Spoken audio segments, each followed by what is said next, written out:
merveilleux qu'il nous accorde dans sa présence. Je suis dans la joie de me tenir devant vous ce matin pour vous apporter le conseil de Dieu. Je suis immensement dans la joie. Je suis béni de faire partie de cette merveilleuse famille qu'est l'Espace Vie Chrétienne. Et je veux vraiment bénir Dieu pour vos vies parce que vous étiez très nombreux à me souhaiter vos vœux pendant mon anniversaire. J'étais immensement touché et je me suis senti vraiment le pasteur le plus heureux au monde. Alléluia. Que Dieu vous bénisse. Vous avez vraiment manifesté l'amour envers moi, des appels, des messages. Merci infiniment et je suis très reconnaissant pour vos vies et l'amour que vous avez manifesté envers ma modeste personne. Et je ne commencerai pas ce message sans pour autant remercier et bénir Dieu pour la vie de certaines personnes en particulier. Quand vous êtes rentrés ce matin, vous avez constaté un petit changement. Le hall, la peinture a été refaite, des choses qui ont été faites. Vous savez, dans la vie, il faut être reconnaissant même pour des petites choses. Et vous devez être reconnaissant. Et je viens vraiment rendre grâce à Dieu et bénir Dieu pour la vie de notre frère Samuel qui est là et le frère Houston. Est-ce qu'on peut acclamer Dieu pour leur vie? Le frère Kitoko, la sœur Danielle avec qui ils ont organisé tout cela. J'ai été vraiment incroyablement surpris de voir. Ils ont refait la peinture du hall, ils ont organisé, ils ont ramené l'écran qui était dans le hall à l'intérieur. Franchement, je suis dans la joie ce matin de voir tout ce changement et je bénis Dieu pour ce travail qui se fait ici. Je prie afin que le Seigneur vous inspire encore davantage et que vous continuez à nous surprendre. Est-ce qu'on peut encore acclamer Dieu pour leur vie? Le dimanche dernier, nous avons vu comment peut-on bâtir un hôtel. Et nous avons vu que le premier hôtel, la première façon où on peut bâtir un hôtel, c'est recevoir Jésus-Christ comme son Seigneur et son Sauveur. Nous avons vu que pour détruire un hôtel, il fallait absolument en bâtir un. Et c'est important que tu puisses bâtir un hôtel car il n'y a qu'un hôtel qui puisse détruire un hôtel. Et nous avons vu que le premier hôtel que tu peux bâtir, c'est lorsque tu acceptes Jésus dans ta vie comme ton Seigneur et ton Sauveur. Et ainsi tu peux bâtir un hôtel. Et en méditant la parole de Dieu, j'ai lu que lorsque l'humanité a péché, lorsque l'homme a péché, depuis le commencement, dans le jardin d'Éden, Dieu lui-même a bâti un hôtel. Dans le jardin d'Éden. Lorsque l'homme s'est rendu compte de sa nudité, qu'est-ce que Dieu a fait? Dieu a tué un animal et il a pris la peau pour couvrir la nudité de l'homme. Et c'était un hôtel que Dieu a bâti depuis le commencement de la création. Et donc c'est important, lorsque tu acceptes Jésus comme ton Seigneur et ton Sauveur, c'est un hôtel que tu bâtis. Et le deuxième hôtel que tu peux bâtir, la deuxième façon où tu peux bâtir un hôtel, c'est par une repentance sincère. Pourquoi je mets le mot sincère devant repentance? Une repentance peut ne pas être sincère. Et nous irons voir ce matin, qu'est-ce qu'on appelle une repentance? Une repentance, ce n'est pas simplement le fait de dire « je suis désolé ». Une repentance, ce n'est pas simplement le fait de dire « ah oui, mais excusez-moi ». Je voudrais vraiment vous dire et vous enseigner ce matin par la grâce qui m'a été donnée de savoir comment nous pouvons nous repentir d'une façon efficace. Je vous invite très rapidement à lire avec moi l'évangile de Luc, chapitre 19. L'évangile de Luc, chapitre 19. Et nous allons lire à partir du verset, je vais vraiment aller à l'essentiel, mais vous pouvez lire tout le texte à la maison. L'évangile de Luc, chapitre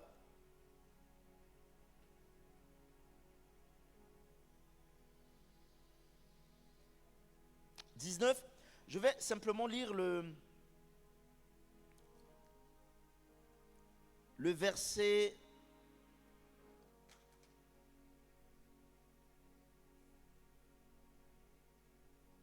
8.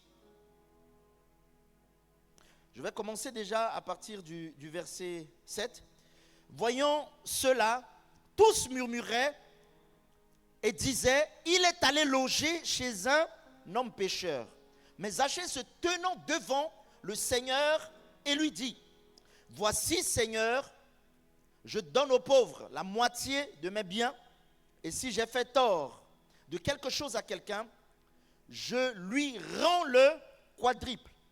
Jésus lui dit, le salut est entré aujourd'hui dans cette maison parce que celui-ci est aussi un fils d'Abraham, car le Fils de l'homme est venu chercher ce qui était perdu.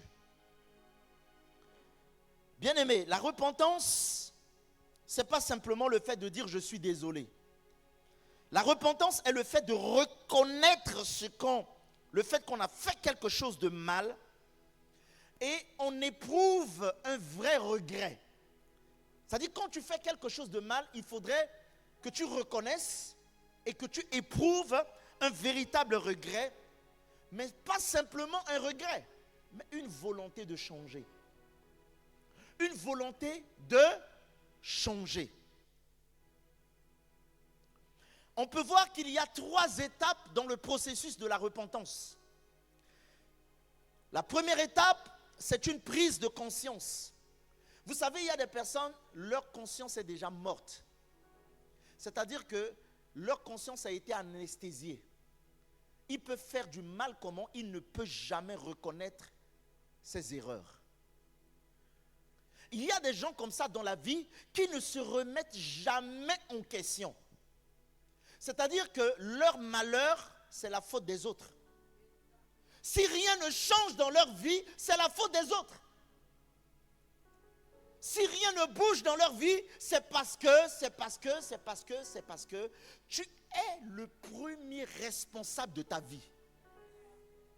À partir de ce matin, tu dois considérer que Dieu a mis devant toi la vie et la mort.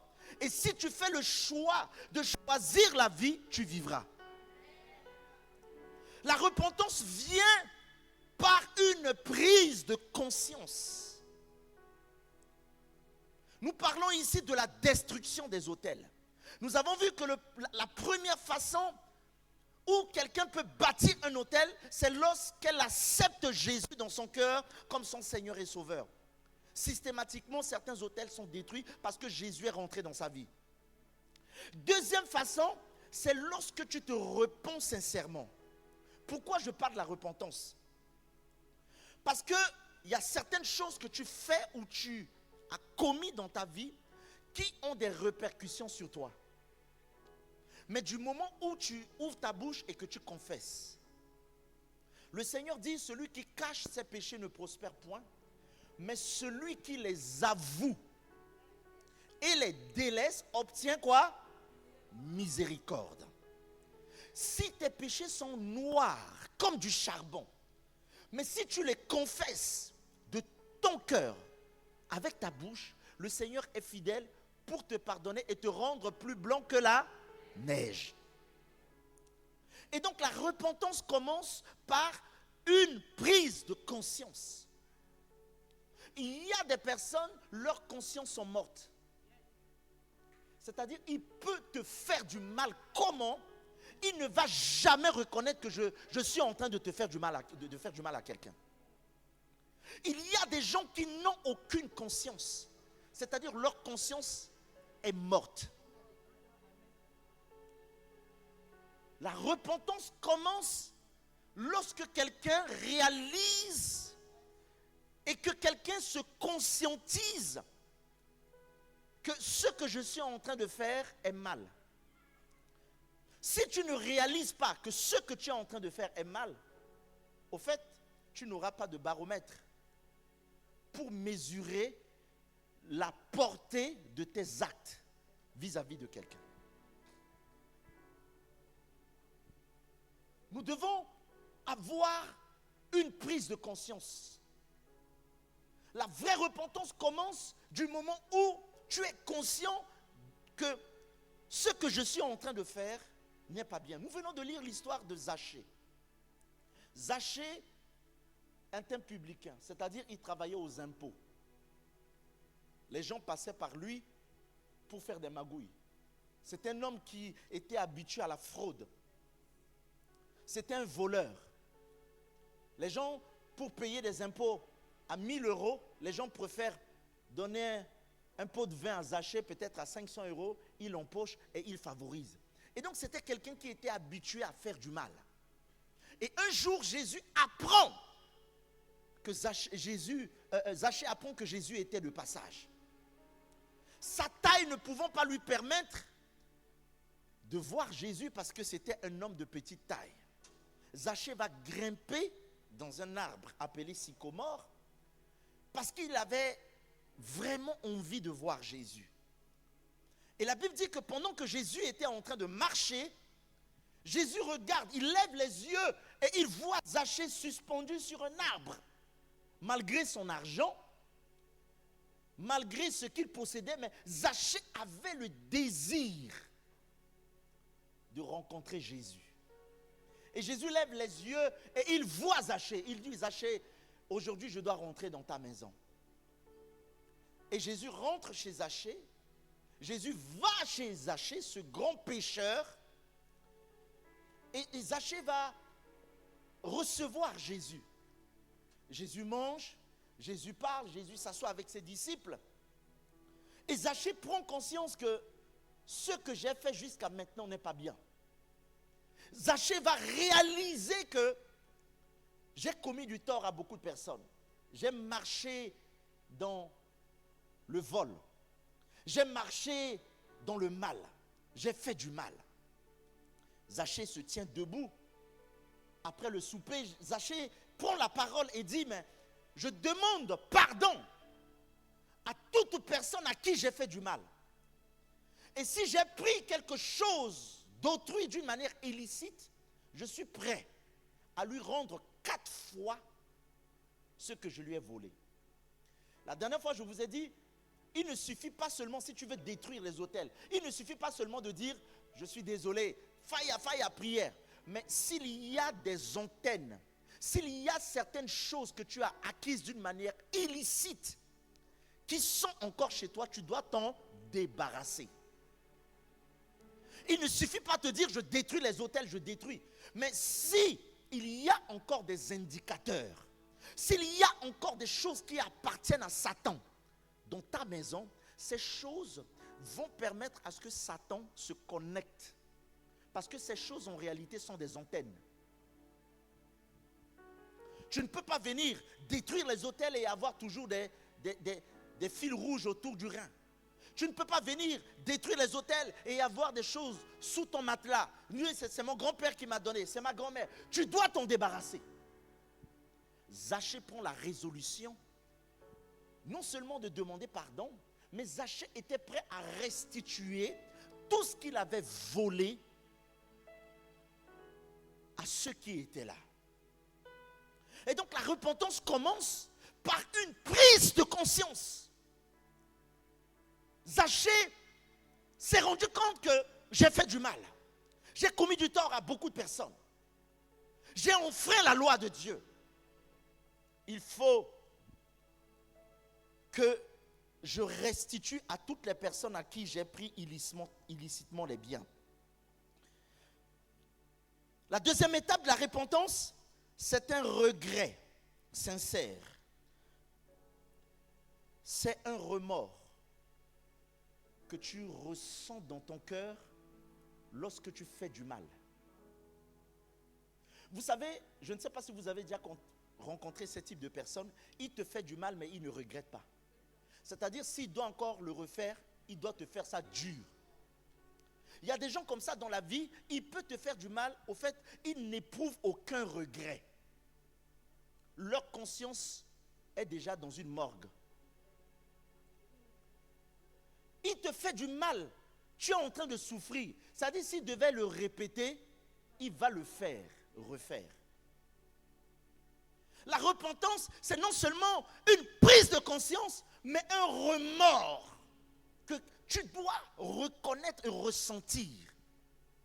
Lorsque tu enfreins la loi de Dieu, lorsque tu offenses le Saint-Esprit, lorsque tu pèches contre Dieu, normalement, tu dois regretter ce que tu viens de faire.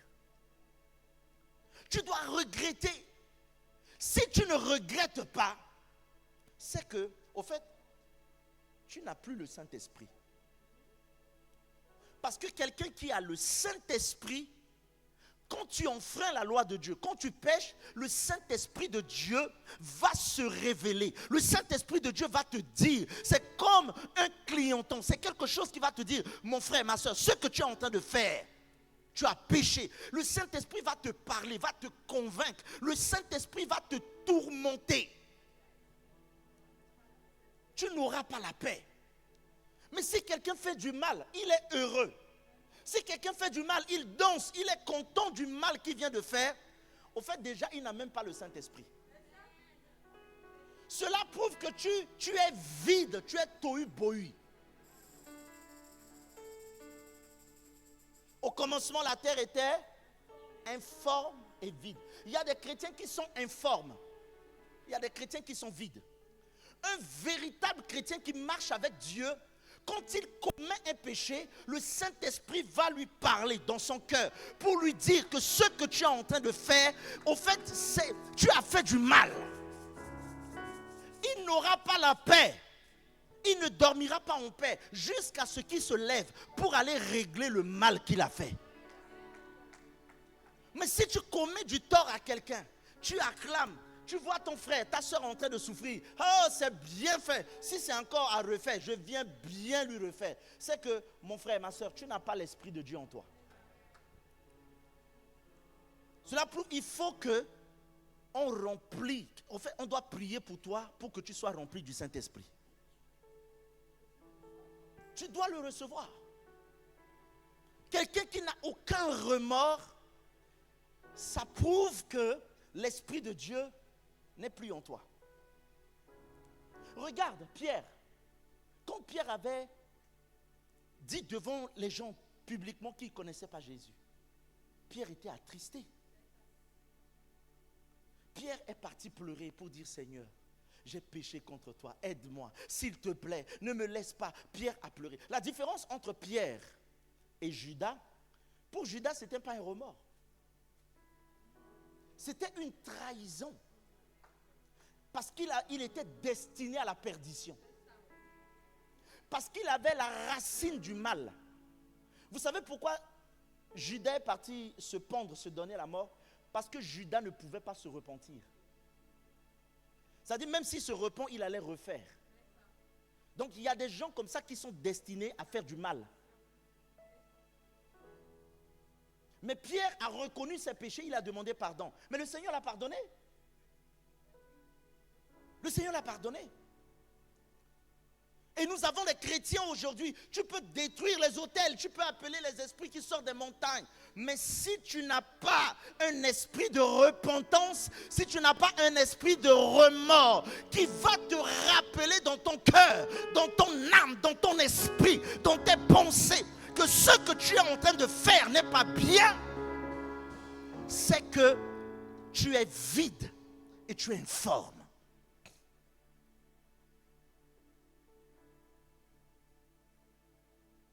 Troisièmement, non seulement tu prends conscience, non seulement tu regrettes, mais il y a une réelle volonté de changer. On décide d'agir autrement. Parfois, on demande pardon, c'est nécessaire, en réparant le dommage. Et je vous dis, Et je vous ai dit la dernière fois que le pardon est une puissance qui libère. Il y a des gens qui ont du mal à prononcer le mot pardon. Ils vont dire non, je ne vais pas demander pardon parce que c'est pour les faibles.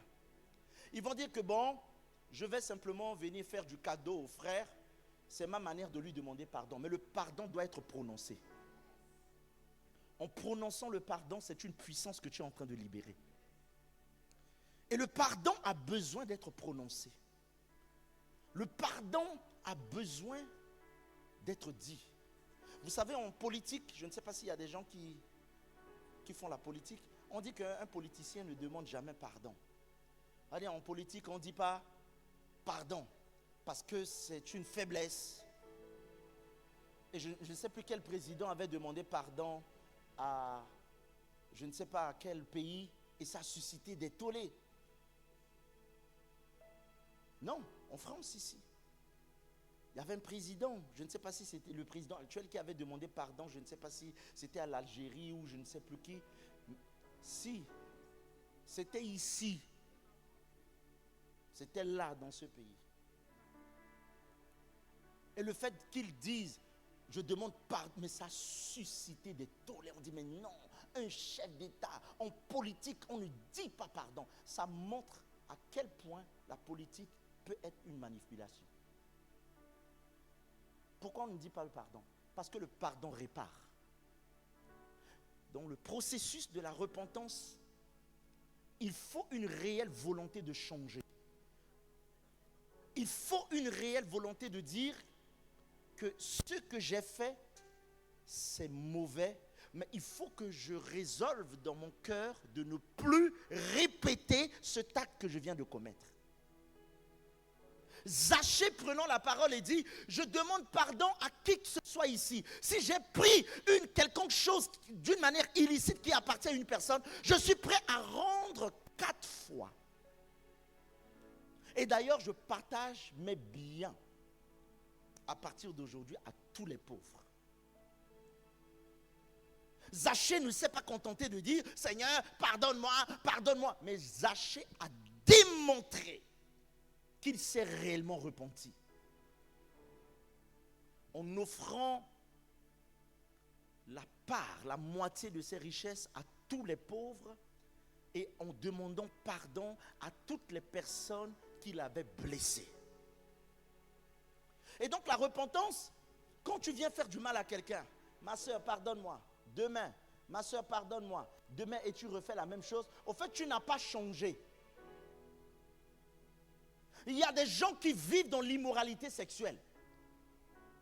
On prie pour toi, oh, on chasse les autels. Demain, tu tombes encore. Après demain, oh Seigneur, pardonne-moi. Toi-même là, parfois quand tu viens dire pardonne-moi, toi-même là, toi-même tu as honte même de dire Seigneur, pardonne-moi. Parce que ce que tu es en train de faire là, ce que tu es en train de faire, tu es en train de jouer avec la grâce de Dieu. Vous savez, l'apôtre Paul dit, si on dit qu'on est sauvé par grâce, mais on ne peut pas jouer avec la grâce. Vous imaginez quelqu'un qui a péché, qui est condamné par la loi. Il doit faire 30 ans de prison. La loi et la justice le condamnent 30 ans de prison. Et chaque année, le chef de l'État fait une grâce présidentielle. C'est-à-dire, j'ai fait 3 ans en prison. Et puis le président dit, ok, je décide à partir de maintenant de libérer M. Ndikini Syriac. Il ne fera plus 30 ans. Puisqu'il a déjà fait 5 ans, le reste de 25 ans, il ne le fera pas en prison. Dites-moi, si Syriac est dehors, il va encore s'amuser pour retourner là-bas? Il aura peur de la prison. Il aura connu de la prison. Il y en a qui ont fait que 2 semaines, 15 jours en prison, ils ont sorti un livre. Le journal du prisonnier. Je veux lire ce livre. Rien que 15 jours, il écrit un livre. Le journal du prisonnier. Il se lève le matin, soir, il se lève le matin. Est-ce qu'il sera tenté de repartir là-bas? Mais il y a des gens que Jésus a acquis par le prix de ton sang. Il y a des gens que Jésus a libérés. Il y a de cela plus de 2000 ans à la croix. Jésus t'a libéré. libéré de la prison de la mort. Il t'a libéré de la prison, de la haine, de la maladie, de la colère. Et aujourd'hui, tu veux retourner en prison. Tu veux retourner dans la haine. Tu veux retourner dans la sorcellerie. Tu veux retourner dans le péché. Aujourd'hui, tu veux retourner à pratiquer le mal, à consommer le mal. Pourquoi veux-tu retourner? En voulant retourner, tu es en train de jouer avec la grâce de Dieu. En voulant pécher chaque jour, tu es en train de dire que ce que Jésus a fait pour toi, c'est rien. Tu as donné ta vie à Jésus. Tu as dit que Jésus était devenu ton sauveur et Seigneur. Avant, tu étais boîte de nuit. Avant, c'était chaque soir fête, alcool. Mais depuis que tu as donné ta vie au Seigneur, tu retournes là-bas. Je vais faire la fête, soirée, alcool. Au fait, tu es en train de jouer avec la grâce de Dieu. Tu es en train de dire que ce que Jésus a fait pour toi, c'est rien. Et tu n'as même pas peur de retourner là-bas. Quand quelqu'un sort de la prison, déjà ton casier judiciaire est sale. Et quand tu sors de prison, on t'avertit. On te dit que tu as une certaine période de sursis. C'est-à-dire que pendant cette période, si tu commets encore une infraction, tu retourneras en prison. Et tu vas faire toutes ces années. C'est pour cette raison que quand l'enfant prodigue est sorti, et lorsqu'il est revenu, il a pris conscience que quand j'étais dans la maison de mon père, je ne pouvais pas imaginer, je ne pouvais pas voir toutes les prérogatives, les grâces que j'avais. Je pouvais m'asseoir, les gens venaient me servir à table. Je pouvais manger, les gens me saluaient avec deux mains. Maintenant, je ne veux plus me comparer, je ne veux plus me comporter comme un fils. Maintenant, je veux être un serviteur. Au fait, mieux vaut être un serviteur dans la maison de ton père et d'être un esclave. Est-ce que je peux parler à quelqu'un? Mieux vaut être un serviteur dans la maison de ton père que être un esclave ailleurs. Est-ce que je peux parler à quelqu'un? La véritable repentance, c'est un abandon du mal. Quand tu décides d'abandonner le mal, tu vis dans le mensonge, tu as du mal à te défaire de l'alcool, tu as du mal à te défaire de la cigarette, tu as du mal à te défaire de la sexualité, tu as du mal à te défaire de certaines pratiques. Seigneur, oh, j'ai donné ma vie à Jésus. Mais tu retournes toujours dans ces pratiques. On te retrouve toujours. On te retrouve. Au fait, on ne sait même pas si réellement tu es sauvé ou pas, ou tu es converti. Tu n'es pas converti parce que tu continues à pratiquer le mal. Tu continues à pratiquer le mensonge. Tu continues à pratiquer la manipulation. Tu continues à pratiquer la sorcellerie inconsciente. Tu continues ta vie du passé. Rien n'a changé dans ta vie. Rien. Venir à l'église ne fait pas de toi un chrétien. Tenir la Bible ne fait pas de toi un chrétien. Parce que le diable peut tenir la Bible. S'il y a quelqu'un qui connaît la Bible plus que tout le monde ici, c'est Satan, c'est le diable. Parce que le diable était à côté. La Bible dit qu'il était dans le royaume de Dieu. C'était le bras droit. S'il y a quelqu'un qui connaît les Écritures plus que tout le monde, c'est Satan. Satan connaît la Bible, mais il n'a pas la parole de Dieu en lui. Il n'a pas l'amour en lui. Donc ce qui fera la différence entre celui qui se dit enfant de Dieu et celui qui ne l'est pas, c'est le fait de mettre la parole de Dieu en pratique. Jésus dit, mes amis sont ceux qui m'aiment et qui mettent ma parole en pratique. Est-ce que je peux parler à quelqu'un? On ne peut pas récompenser, même aujourd'hui, dans la vraie vie. Quelqu'un, tu dis que bon, je suis de tel parti. On ne te voit pas là-bas. Quand il y a des réunions, on ne te voit pas. Même la carte, même là, tu ne prends pas. La cotisation, là, tu ne payes pas. Tu dis oui, je suis de tel parti. Est-ce que quand il s'agit de récompense, est-ce qu'on va te récompenser? on ne te récompensera pas. Donc Jésus dit, mes amis sont ceux qui entendent ma parole et les mettent en pratique. La véritable repentance, c'est une prise de conscience, c'est un regret, le fait de faire du mal et la volonté de changer. Bien-aimés, nous devons changer de vie. Nous ne devons pas dire que nous aimons Dieu et que nous continuons à pratiquer notre vie du passé. Vous avez entendu parler d'un certain Paul. Paul, c'était l'un des personnes qui persécutaient les disciples. Paul a contribué à la mort d'Étienne. Mais lorsque Paul a rencontré Jésus, il a tout abandonné. Paul a tout laissé. Et même le jour où Paul a commencé à prêcher, les gens avaient peur. Les gens, oh, comment ça se fait que cet homme-là, qui persécutait les chrétiens ici à Jérusalem, se mette à prêcher? Parce que tout a changé dans la vie de Paul. Parce que tout a changé dans sa vie. Tu te dis enfant de Dieu, mais depuis que tu as donné ta vie au Seigneur, rien n'a changé dans ta vie.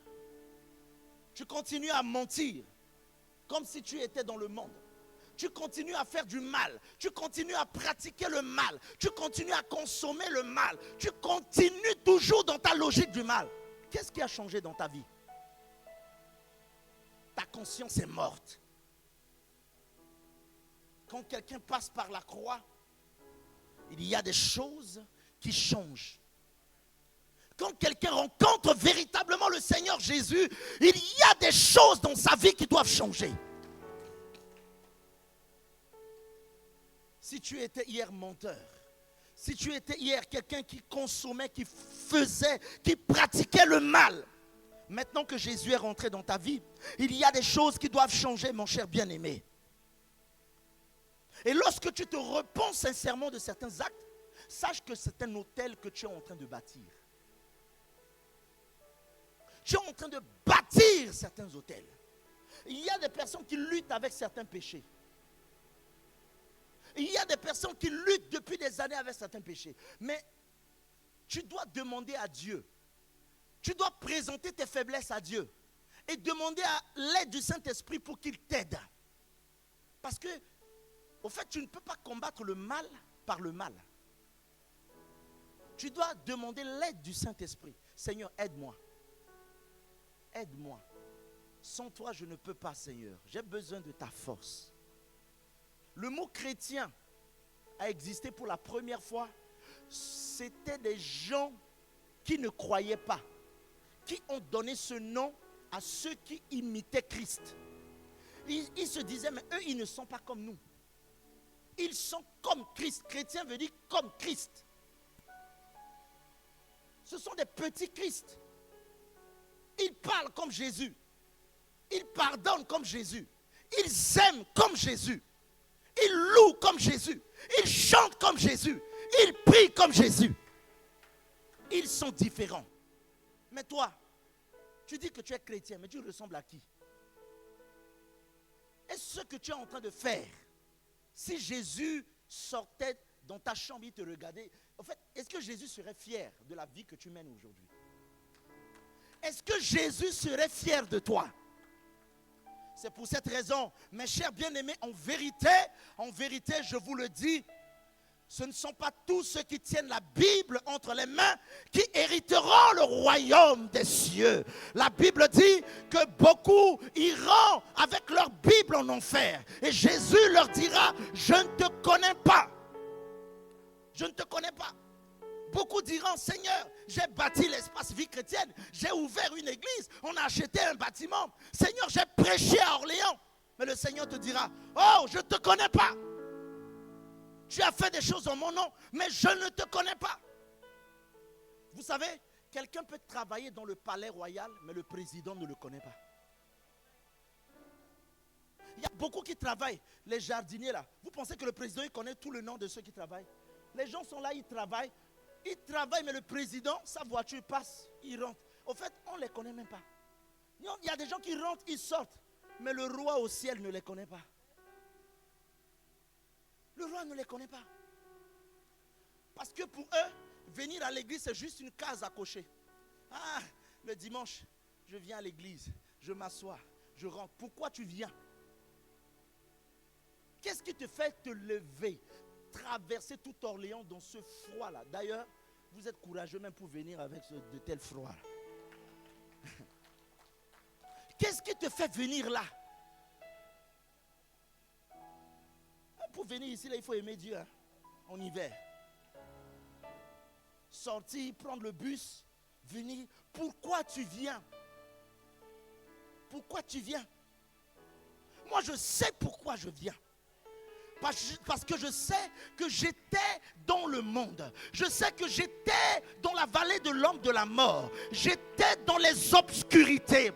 Mais il y a un homme qui est allé me chercher. Il a donné sa vie. Ses côtes ont été percées. Son sang a coulé. Et il a demandé à son père: pardonne Syriaque.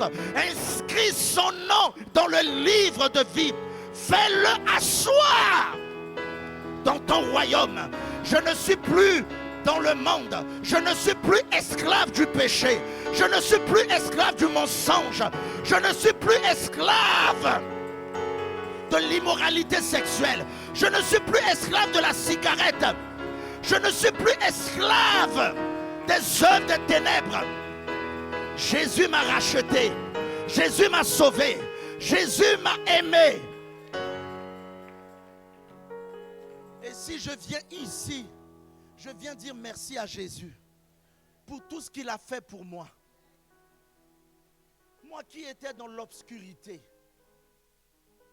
moi qui étais condamné, le châtiment de la mort éternelle était tombé sur ma vie, sur ma tête. Mais Jésus m'a racheté.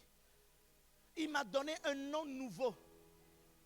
Il m'a lavé. Il a enlevé mon habit de honte et il m'a revêtu d'un nouvel habit de gloire. Il a enlevé l'habit du péché. Il a enlevé l'habit de la condamnation. Il m'a revêtu d'un nouvel habit. C'est pour cette raison, Zachée, dis-moi, qui suis voleur, qui suis pécheur, qui suis-je? Et Zachée a demandé pardon. Zachée a dit, à partir d'aujourd'hui, je veux servir le Seigneur. La repentance, ce n'est pas un je suis désolé. La repentance, ce n'est pas dire, car même dans les familles, dans les couples, c'est un mot qu'on utilise beaucoup. Ah, je suis désolé. Non. Ce n'est pas ça la repentance. Ce n'est pas que je suis désolé.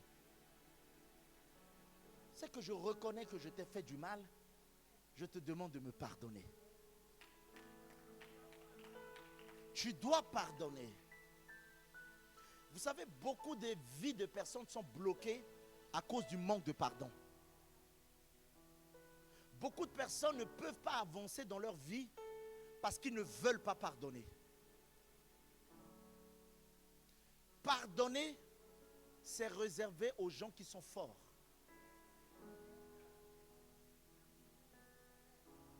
Pardonner, c'est réservé aux gens. Pardonner, c'est divin.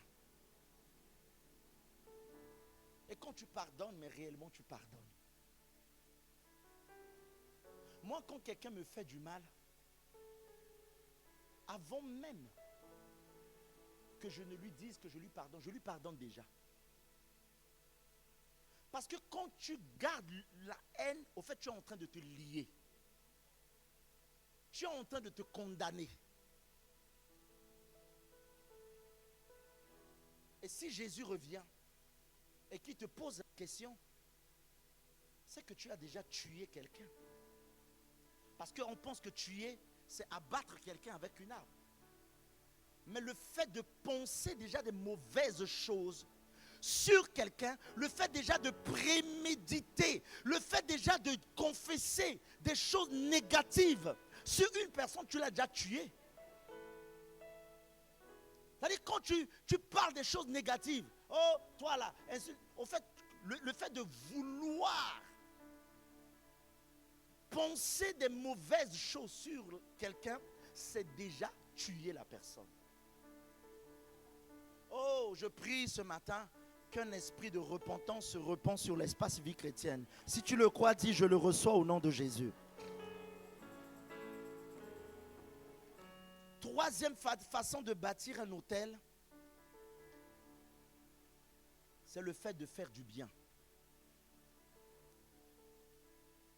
On va lire Josué chapitre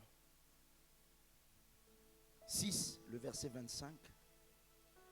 Josué chapitre 6, le verset 25.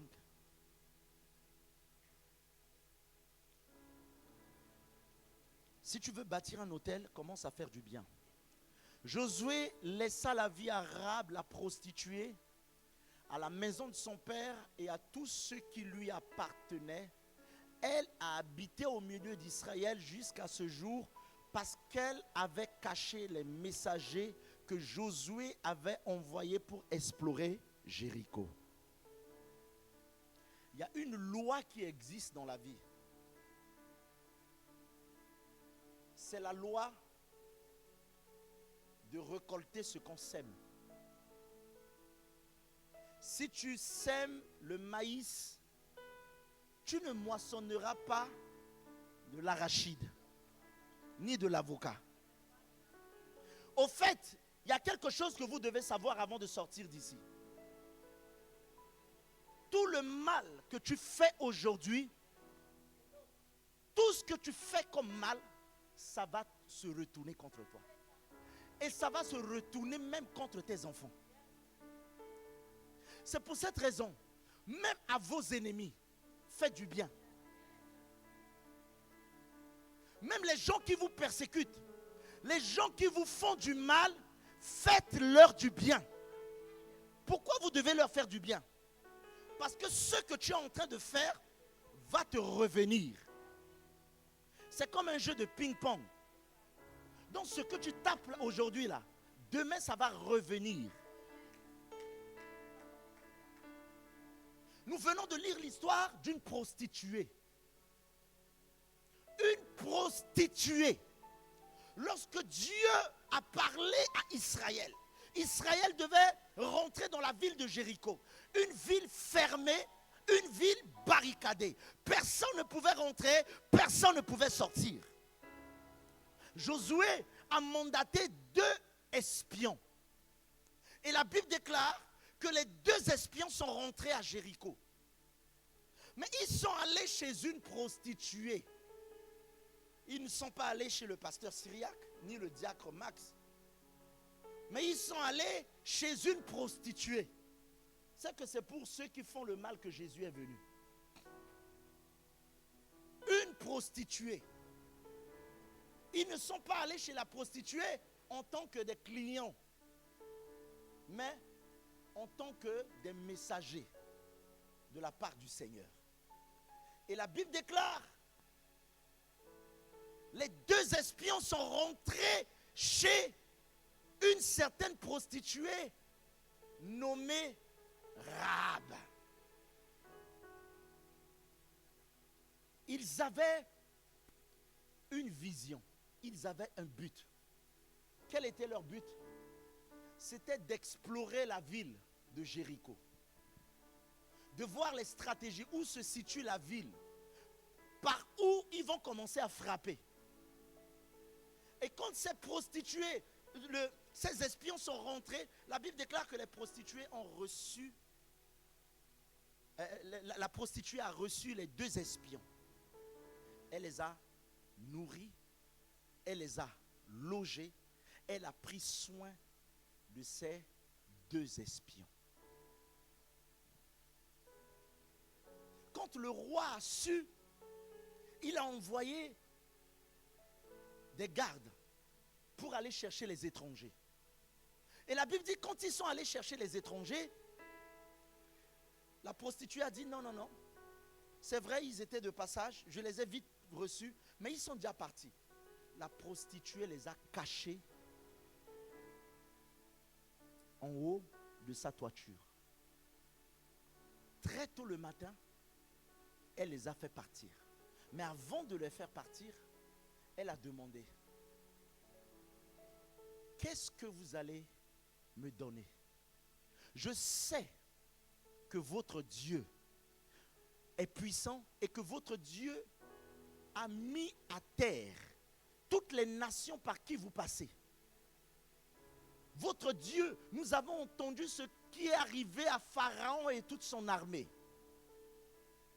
Mais quand vous rentrerez à Jéricho, souvenez-vous de moi. Ils ont conclu une alliance avec la prostituée. La Bible déclare dans les 10 commandements de Moïse que ton corps est le temple du Saint-Esprit.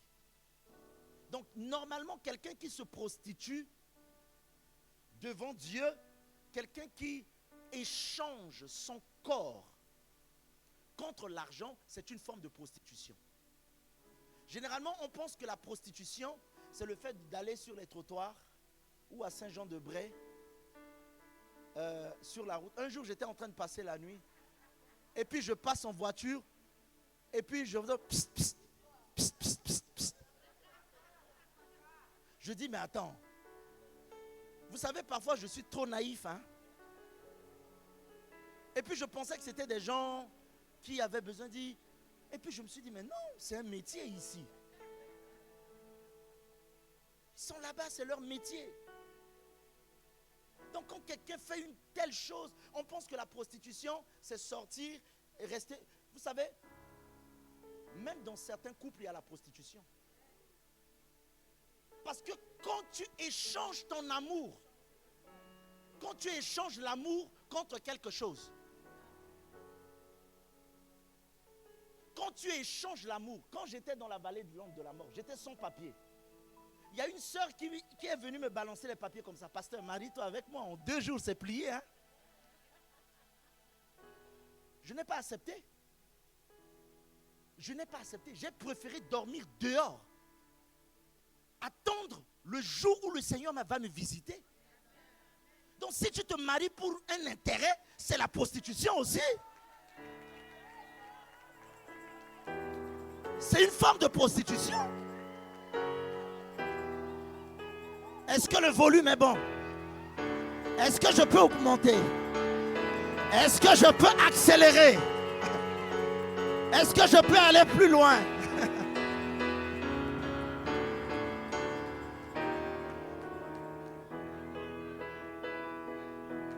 Donc si je vois un frère, je vois une soeur qui a beaucoup d'argent et que je commence à calculer, je dis, ah, si je me marie là-bas, si je me marie là-bas, c'est une forme de prostitution.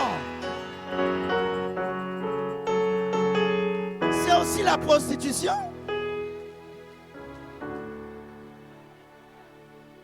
Si je vois ma soeur là, je dis, je vois son bulletin de paye. Je commence à calculer. Et je sais que si je rentre dans ce mariage, c'est une forme de prostitution. Vous savez, l'une des choses pour lesquelles je me suis vite marié, vous savez pourquoi? Parce que j'étais trop sûr que Dieu allait m'élever. Mais je ne voulais pas une femme qui va venir le jour où j'aurai déjà tout. Parce que quelqu'un qui vient et que tu as déjà tout, parfois c'est compliqué de savoir si la personne t'aime ou la personne ne t'aime pas. Donc il faut toujours souffrir ensemble, il faut toujours galérer ensemble, il faut toujours bâtir ensemble. Est-ce que je peux parler à quelqu'un ce matin?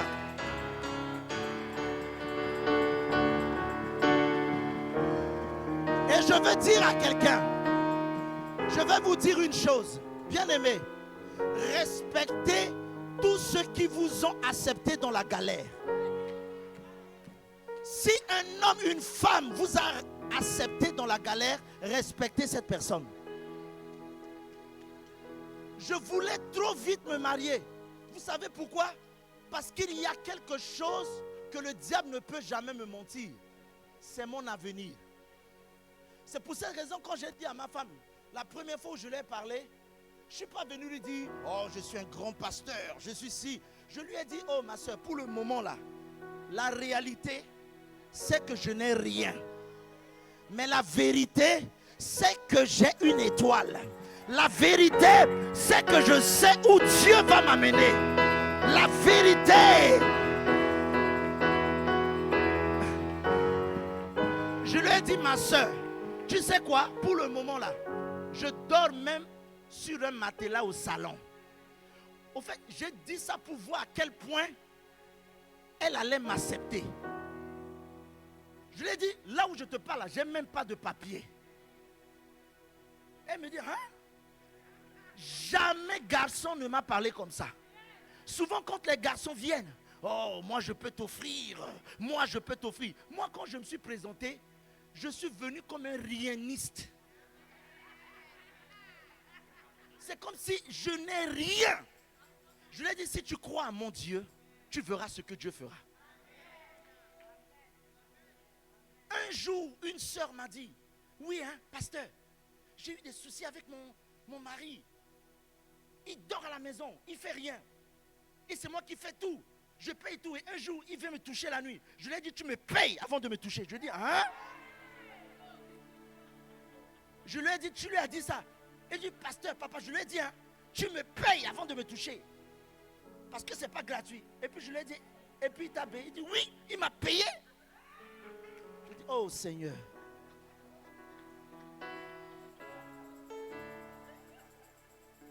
Il dit, tu me payes avant de me toucher.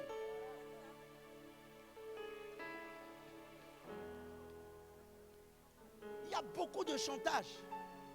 Et il y a des gens qui utilisent le lit comme un endroit de vengeance. Surtout les sœurs, je vais vous attaquer un peu.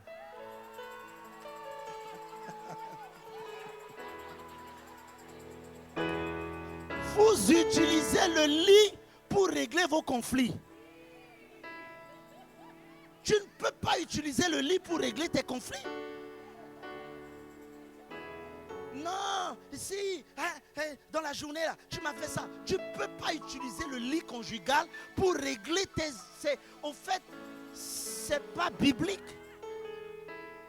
Oui, tu ne m'as pas parlé toute la journée. Et puis tu viens me toucher. Allez, laisse-moi là-bas. Non. Non. Non.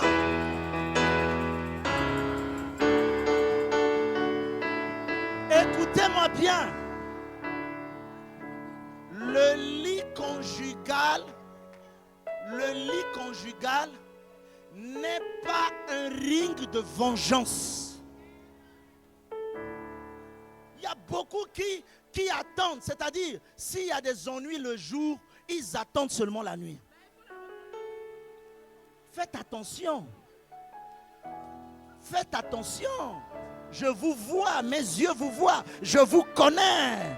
Je peux même aller vous chercher. Je reviens sur mon message. Rahab était une prostituée. Une prostituée qui échangeait son corps avec de l'argent. Elle vivait de son corps. Mais quand les anges sont rentrés chez Rahab, la Bible dit que Rahab a pris soin de ces deux espions. Elle les a nourris. Elle a donné à manger à ses espions. Le jour où ils allaient partir, ils ont conclu une alliance. Ils ont dit, quand on rentrera dans le pays, quand Dieu nous donnera le pays,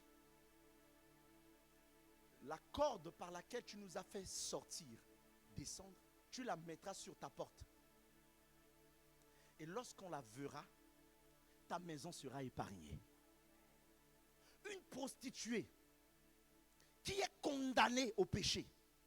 Une prostituée qui est livrée à la perdition parce qu'elle utilisait son corps pour faire du mal. Mais à cause d'un bienfait, à cause de l'eau qu'elle a donnée aux serviteurs, elle les a logés. La Bible dit que quand ils sont rentrés, ils ont épargné la maison de Rahab. Son père, sa mère, toute sa famille était épargnée. À cause du bien que Rahab a fait envers les étrangers. Même lorsque quelqu'un te fait du mal, je sais qu'on est des humains, ça nous fait du mal. Parfois tu veux vouloir faire aussi comme eux. Tu veux vouloir rendre aussi le mal. Mais n'oublie jamais que le bien que tu fais aujourd'hui va retourner, va revenir. N'y a-t-il pas quelqu'un de la maison de Jonathan envers qui je puisse faire du bien? Le Seigneur, David a conclu une alliance avec Jonathan. Jonathan n'était plus là, mais à cause de Jonathan, Méphibosheth était assis à la table du roi. C'est pour cette raison, j'ai toujours l'habitude de dire, moi je suis condamné à faire du bien. Faites toujours du bien aux gens. Toutes les fois où vous avez l'occasion, même à vos ennemis, même quand tu sais que quelqu'un te fait du mal, fais-lui du bien. C'est un hôtel que tu es en train de bâtir. C'est un hôtel que tu es en train de bâtir. Toutes les fois, même quand quelqu'un te blesse, quelqu'un te fait du mal, continuez à faire du bien. Si nous faisons seulement du bien à ceux qui nous aiment, c'est que nous ne sommes pas des enfants de Dieu. Nous devons faire du bien aussi aux gens qui souhaitent notre mal. Nous devons faire du bien à ceux qui nous maltraitent. Nous devons toujours manifester l'amour envers les gens. Parce qu'un bienfait n'est jamais perdu. J'étais arrivé en France il y a quelques années. Un monsieur a vu mon nom et il m'a appelé. Il dit, tu es fils du défunt Dikini qui travaillait au ministère du Tourisme? Je dis oui. Il dit, mon fils, j'étais étudiant à l'époque. Mais quand je suis allé en Centrafrique, parce que c'était un Centrafricain, je suis allé en Centrafrique pour faire mon stage. Personne ne voulait me recevoir. Et ton feu, défunt père, c'était le seul qui a accepté de me laisser son bureau. Il était en mission, il venait en France, il m'a laissé la clé de son bureau. J'étais assis sur son fauteuil pour travailler. Et je suis reconnaissant pour ce que ton père a fait pour moi. Je n'ai pas eu l'occasion de dire merci à ton père, mais puisque j'ai vu que tu étais son fils, je veux te dire merci pour ce que ton père m'avait fait. J'étais touché. Je ne connaissais pas ce monsieur. Même quand les gens vous font du mal, quand les gens vous insultent, quand les gens vous blessent, faites-leur du bien. Faites-leur du bien. Il faut les arroser avec du bien. Un jour, quelqu'un m'a fait du mal, mais très mal. Et j'ai fait du bien à la personne. Et une maman a su cela. Elle m'a appelé et dit, mon fils Syriac, tu veux devenir Jésus? Hein? Tu te prends pour Jésus ou quoi? Je lui ai dit, maman, moi j'ai été programmé à faire du bien. J'ai été programmé. C'est pour cela que Dieu m'épargne. Et en réalité, je dis que je ne sais pas me défendre. Je ne sais pas me défendre. Quiconque me touche, touche Jésus. Quiconque m'attaque, attaque Jésus. Faites du bien. Quand les gens vous font du mal, continuez à leur faire du bien. Ne remettez jamais, ne faites pas le mal pour le mal. Il y a des gens qui disent, ah, il me fait, je lui fais. Il me fait, non. Faites du bien. Rahab a reçu les étrangers. À cause de son attitude, la Bible déclare que lorsque Israël est rentré, ils n'ont rien laissé. Ils ont pris la ville en otage. Dès qu'ils ont vu le fil descendre sur la maison de Rahab, la Bible dit que Josué, qui n'avait même pas vu Rahab, avait entendu parler de Rahab. Et la maison de Rahab a été protégée. il y a beaucoup de personnes qui sont blessées ici. Tu as tellement fait du bien aux gens et tu te dis ça ne sert à rien de continuer à faire du bien. Il y a des gens qui n'ont plus envie de continuer à faire du bien. Tu dis que oui, je me suis fait avoir. Je me suis fait trahir. Les gens profitaient de moi. Et généralement, quand tu as un gros cœur, les gens y profitent. Quand tu as un gros cœur, les gens y profitent. Mais continue à faire du bien. Le Seigneur va te garder. C'est un hôtel que tu es en train de bâtir. C'est un hôtel que tu es en train de bâtir. C'est un hôtel que tu es en train de bâtir. Ne rends pas le mal pour le mal. Et toute ma vie, quand quelqu'un me fait du bien ou du mal, je vais devant Dieu, je pleure. Je dis, Seigneur, bénis cet homme, bénis cette femme qui m'a offensé, qui m'a blessé. Et je puis vous dire une chose avec certitude. Tous ceux qui me font du mal, je les remets entre les mains de Dieu. Tous ceux qui me blessent, je le remets à Dieu. Et si j'ai l'occasion de faire du bien même à mes ennemis, je vais encore le faire. Je vais le faire. Est-ce que je peux parler à quelqu'un? Est-ce que je peux parler à quelqu'un? Quand les gens m'offensent, les gens me blessent, je dis, Seigneur, donne-moi de prouver, de manifester l'amour envers ces personnes. Et je leur fais du bien. Je les arrose avec du bien. Je leur fais du bien. Toutes les fois où j'ai la possibilité de faire du bien à quelqu'un, je le fais. Et je le fais avec beaucoup d'amour. Je le fais de tout mon cœur. Parce que je sais que c'est pour cela que j'ai été créé.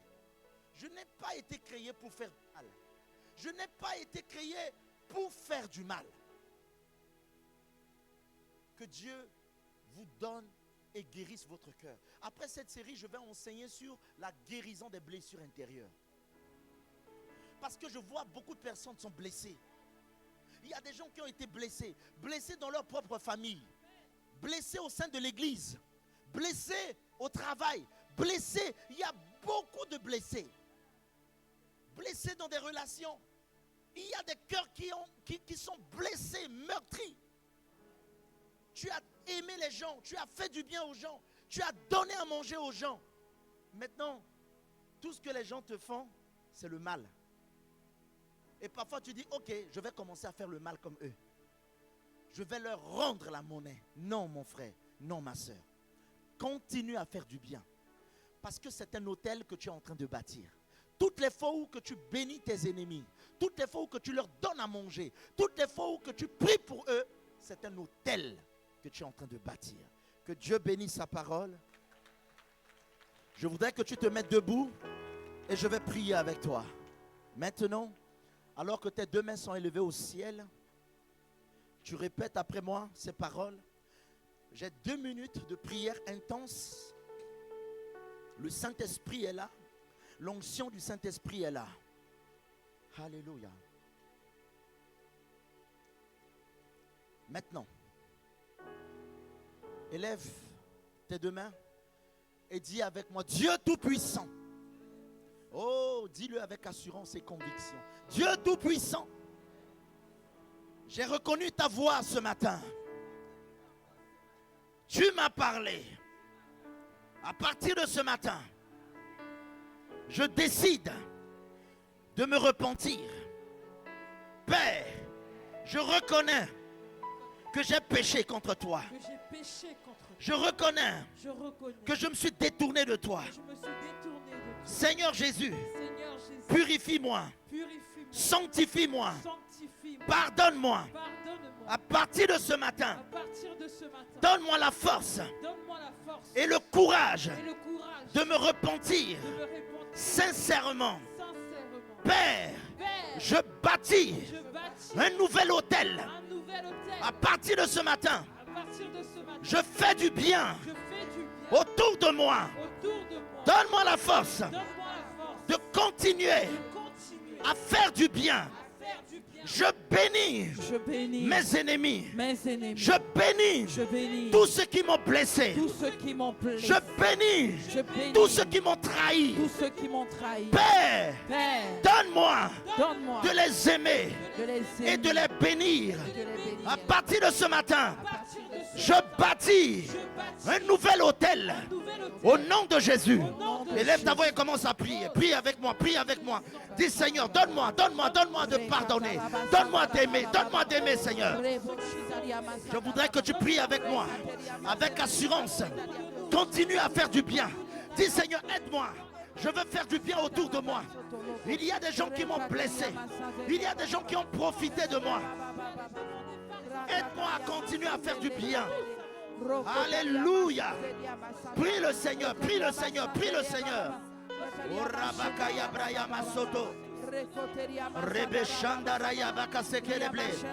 Priez, priez, priez, priez, priez, priez, priez, priez, priez. Ne t'arrête pas, ne t'arrête pas. Dis Seigneur, je veux faire du bien autour de moi. Je veux faire du bien, je veux faire du bien, je veux faire du bien. Alléluia, alléluia. Il y a un cœur ici qui est blessé. Il y a un cœur ici qui est brisé. Il y a un cœur ici qui est affecté. Alléluia, alléluia. Fais du bien, fais du bien, fais du bien, fais du bien. Continue à faire du bien. Fais du bien autour de toi. Fais du bien autour de toi. Fais du bien autour de toi. Fais du bien autour de toi. Dis Seigneur, fais-moi du bien. Aide-moi Seigneur. Aide-moi Seigneur. Aide-moi Seigneur. Aide-moi Seigneur. Rebegezo brakata. Rebegezo brakate keleble.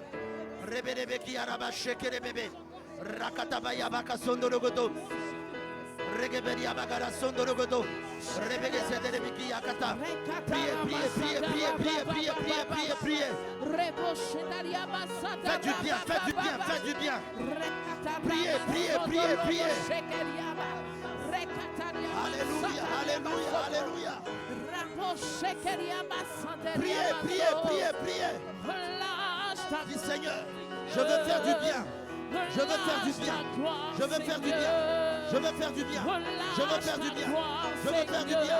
Je veux faire du bien. Relâche ta gloire, Seigneur. Rakatarama soto lobokota. Rekatarama satelia basate. Rekatarama satelia mashekeria masoto. Rebabababaria masataria masai. Priez, priez, priez, priez. Shebrakata. Rekatele masoto lobokota. Rekataria masate. Alléluia, alléluia, alléluia. Ne vous arrêtez pas. Priez, priez, priez, priez. Roboshikaria masata rabababa. Reboshikaria masata rabababa. Rekataria masata rabababa. Oh, la chair, ma soul. Daria masekeria maso. Rekate brakatele. Rekatara masoto. Reboshikaria masata le mababa yamato. Relâche ta gloire, Seigneur. Je vois des cœurs qui sont blessés ici. Il y a beaucoup de gens qui sont blessés, brisés dans leur cœur, dans leur amour. Tu as été trahi. Tu as été blessé au plus profond de toi. Ne laisse pas la blessure de ton cœur te gagner. Ne laisse pas la blessure de ton cœur te détruire.